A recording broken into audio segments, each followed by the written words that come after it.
Good morning everyone, welcome to my channel. আমি সোমা নতুন একটি ব্লগ নিয়ে চলে এসেছি। কেমন আছো তোমরা সবাই? আশা করি নিশ্চয়ই সবাই খুব ভালো আছো। আজকে হচ্ছে একদম মেঘলা ওয়েদার। ক্যামেরায় এরকম আলো দেখাচ্ছে কিন্তু একদম মেঘলা ওয়েদার। আর কালকে তার মধ্যে চাদরটা বিছানার চাদর কাচবো দেখে ভিজিয়ে ফেলেছি। তো দেখো আমার এইদিকে ডিম সিদ্ধ বসিয়ে দিয়েছি আর এদিকে আলুর দম করবো। আলুটা একটু সিদ্ধ করে নিচ্ছি। এই হবে আজকের মেনু। তো আমি গরম ভাত উপর করে যে ফ্যানটা বেরিয়েছে ওর মধ্যেই ডিমটা সিদ্ধ করে নিচ্ছি। এতে কি হবে, এমনিতে যদি 15 মিনিট লাগে সিদ্ধ করতে, তাহলে এটা 5 মিনিটে হয়ে গেল আমার।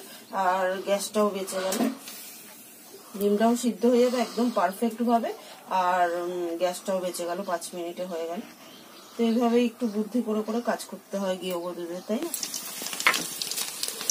আলুগুলো সিদ্ধ করে নিয়েছিলাম প্রথমে প্রেসার কুকারে, আর এখন একটু ভেজে নিচ্ছি ফোড়ন দিয়ে একেবারে।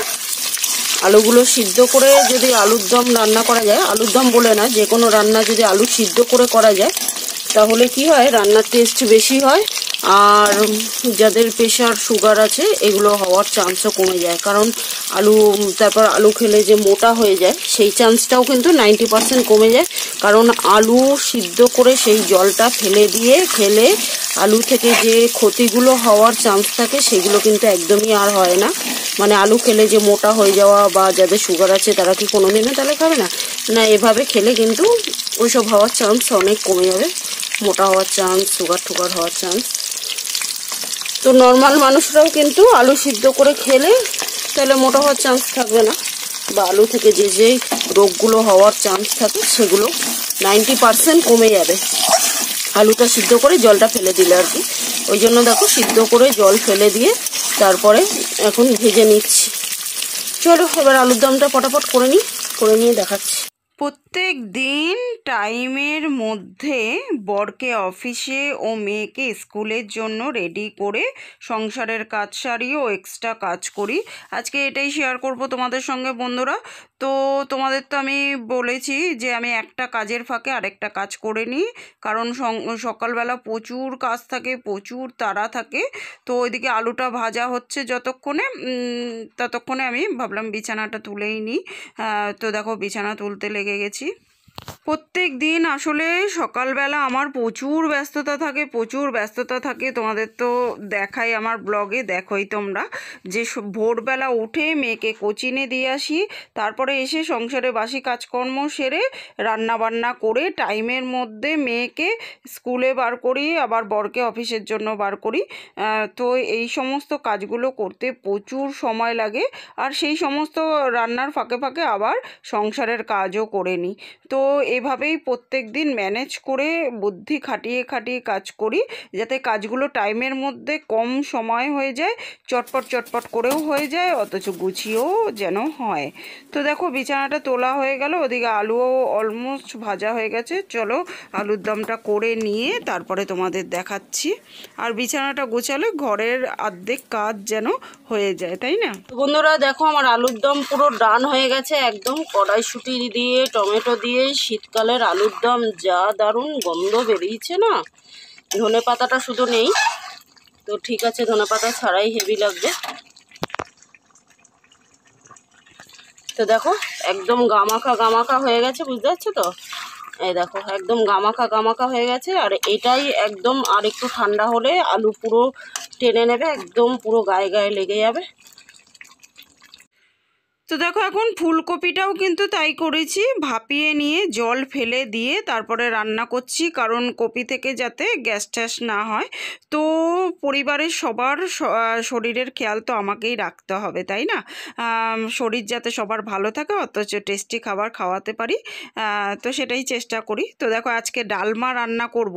শীত চলে যাওয়ার আগে শীতের খাবারগুলো আরেকবার করে নিচ্ছি, কারণ শীত আর বেশি দিন নেই, একেবারে গরম তো দোরগোড়ায় চলে এসছে। তো বন্ধুরা দেখো আমার ডালমা পুরো রেডি। কেউ সবজি ডাল বলে, কেউ ডালমা বলে।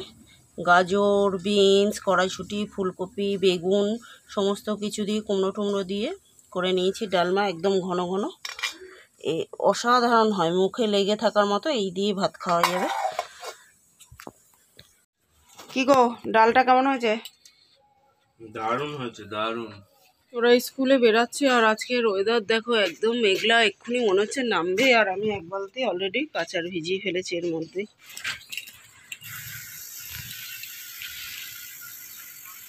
রোদ্দুর পড়ে না, গাছগুলোতে ফুলও হয় না, তবে কুড়ি এসছে, এই যে দেখা যাক কি হয়।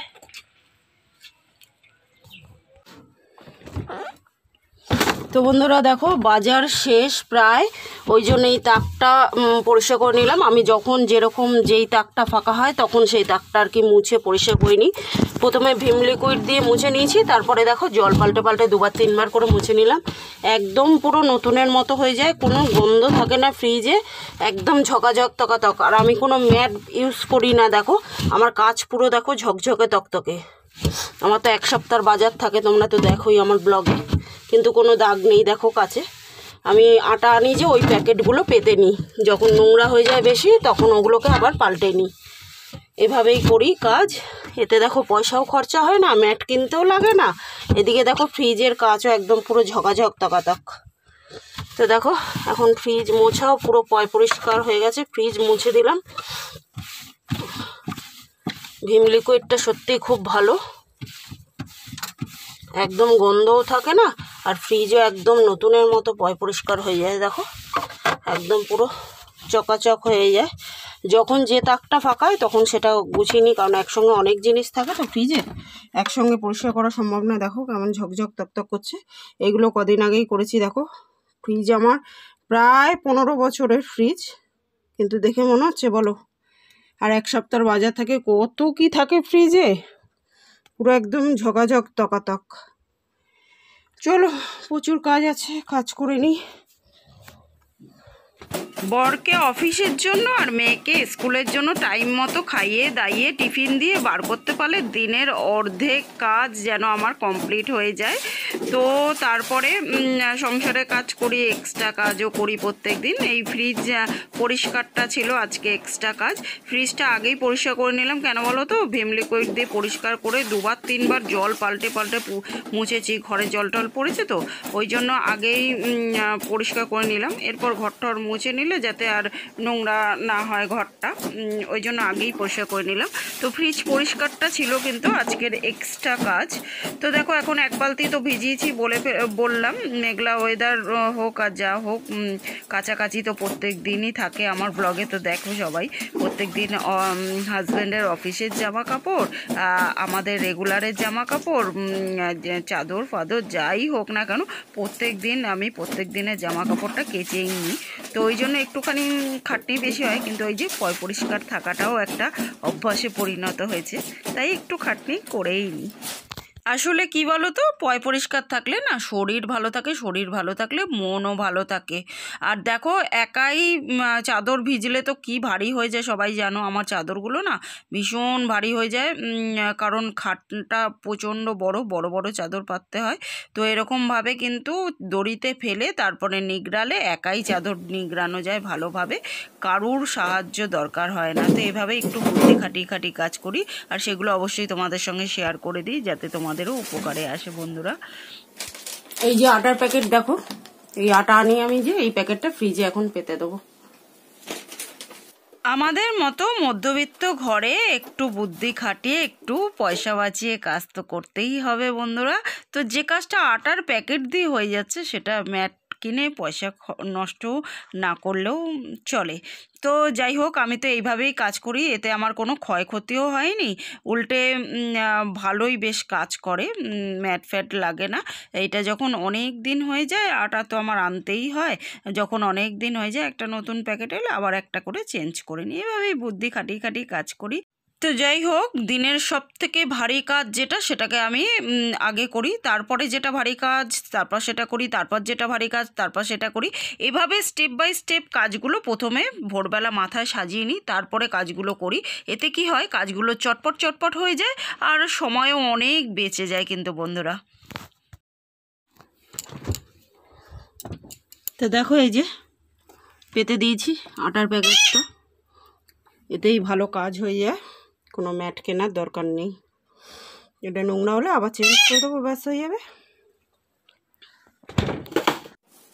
তো যাই হোক, তোমাদের তো বলেছি আমি যেখান থেকে উপকার পাবো সেগুলো অবশ্যই তোমাদের সঙ্গে শেয়ার করব, তাই শেয়ার করে দিলাম বন্ধুরা, যাতে তোমাদের উপকারে আসে।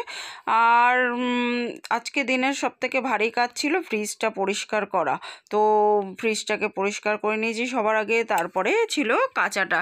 কারণ হচ্ছে আমার তো একটাই ঘর, জলটা বাইরে ঝরে গেলে তারপরে ঘরে মেলে দিলে 2-3 দিনে শুকিয়েই যাবে, কিন্তু জলটা না ঝরলে ঘরে মেললে ঘরে তো জল পড়বে, আর এতে সবার ঠান্ডাও লেগে যেতে পারে। আমার নিজেরই ঠান্ডা লেগে রয়েছে অলরেডি, তো ওই জন্য সবার আগে কেচে নিয়েছি। কেচে টেচে নিয়ে এখন কি হবে, বাকি কাজগুলো করতে করতে জলটা ঝরে যাবে। আর তখন তো সকালে দেখালাম মেঘলা ছিল, এখন রোদ উঠেছে, কিন্তু আমাদের বাড়িতে তো রোদ পড়ে না, তবু ওই হাওয়াতে হাওয়াতে জলটা ঝরেই যাবে। আর তারপরে ঘরটায় মুছে নিয়েছি, যাতে ঘরদোর পরিষ্কার থাকলে হট করে কেউ এলে কোনো অসুবিধা হবে না, ঘরটা নোংরা থাকবে না। আর এখন দেখো বাসন মাজতে বসে গেছি। প্রচুর বাসন, তোমাদের তো বলেছি আমি অল্প অল্প করে মেজে ধুয়ে তারপর আবার মাজি, নাহলে না একসঙ্গে অনেক মাজতে গেলে বাসনে সাবানের ফেনাগুলো শুকিয়ে যাবে, একটা বিচ্ছিরি দাগ হয়ে যাবে, দেখতেও বাজে লাগবে। তাই অল্প অল্প করে মেজে উপর করে দিয়ে আসি, তারপর অল্প অল্প করে মাজি। এই যে এতে না কাজটা তাড়াতাড়ি হয়। তো দেখো এখন আমার সমস্ত বাসন মাজা কমপ্লিট হয়ে গেছে, 1 গামলা বাসন মেজে নিয়েছি। আর এবার আমি স্নান টান করে পুজো টুজো করবো, ততক্ষণে বাসনগুলো জল ঝরে যাবে, তারপর গুছিয়ে নেব। ব্যাস এই তো হলো আমার সকালের কাজকর্ম প্লাস এক্সট্রা কাজ। টাইমের মধ্যে বরকে মেয়েকে অফিসে স্কুলে বার করে সংসারের কাজও করি, বুদ্ধি করে এক্সট্রা কাজও করে নিই। তো চলো বন্ধুরা, আজকের মতো এই পর্যন্তই। কালকে আবার দেখা হবে নতুন দিনের সঙ্গে, নতুন ব্লগ নিয়ে। ততক্ষণের জন্য সবাই কিন্তু খুব খুব খুব ভালো থেকো, সুস্থ থেকো। আর আমার ভিডিওগুলো ভালো লাগলে বা আমার ভিডিও দেখে যদি তোমরা একটু উপকার পাও, তাহলে আমার ভিডিওগুলোকে লাইক করতে ভুলো না প্লিজ। লাইক করো, নিজেদের বন্ধুদের মধ্যে শেয়ার করো, আর আমার চ্যানেলটাকে অবশ্যই সাবস্ক্রাইব করে দিও। আর যারা নতুন দেখছো, আমার চ্যানেলে নতুন ভিজিট করছো, তারা চ্যানেলটাকে সাবস্ক্রাইব করে দিও, আর পাশে থাকা বেল আইকনটাকে প্রেস করে দিও। তাহলে যখন আমি প্রত্যেক দিন সকালবেলা নতুন ভিডিওগুলো পোস্ট করব, তখন সবার আগে তোমাদের কাছে পৌঁছে যাবে। আর দেখো এখন আমি উঠোনটা ঝাড় দেবো, উঠোনটা ঝাড় দেওয়া হয়ে গেলেই ব্যাস আমার দিনের কাজকর্ম কমপ্লিট হয়ে যাবে। আর প্রত্যেক দিন না ভোরবেলা কিন্তু যখন বাসি কাজকর্ম সারি, তখন কিন্তু একবার করে উঠোনটা ঝাড় দিই। আর এই সমস্ত কাজ সেরে স্নান করতে যাওয়ার আগে উঠোনটাকে আরেকবার ঝাড় দিয়ে নিই। এটা আমার প্রত্যেক দিনের অভ্যাস। ওই যে বললাম পরিষ্কার থাকাটা একটা অভ্যাসে পরিণত হয়েছে আমার। এতে হয়তো একটু খাটনিটা বেশি হয়, তো হোক না, অসুবিধা কী আছে। পরিষ্কার থাকলে শরীর ভালো থাকে, শরীর ভালো থাকলে মন ভালো থাকে। দেখো উঠোনটা পরিষ্কার করে ঝাড় দিয়ে কি সুন্দর লাগছে। নাই বা হলো সান বাঁধানো ঝকঝকে উঠোন, তাতে কি ইটের উঠোন, তাও পরিষ্কার রাখলে দেখতে সুন্দরই লাগে। সেটা মাটির হোক বা ইটের হোক, যত্ন করে গুছিয়ে রাখলে দেখতে সবই সুন্দর লাগে, তাই না বন্ধুরা বলো? তো দেখো চাদরটা এখন ভাঁজ করে দিলাম, কেন বলো তো, নাহলে তোমরা আর দেখতে পাবে না। ওই জন্য এই যে আমার ঝাড় দেওয়া কমপ্লিট হয়ে গেছে। আর এগুলো তো কালকে সকালবেলা স্নান করতে যাওয়ার আগে বড়মশাই ফেলে দেবে। এখন চাদরটা ফেলে দিয়ে স্নান করে পুজো দেবো। টাটা।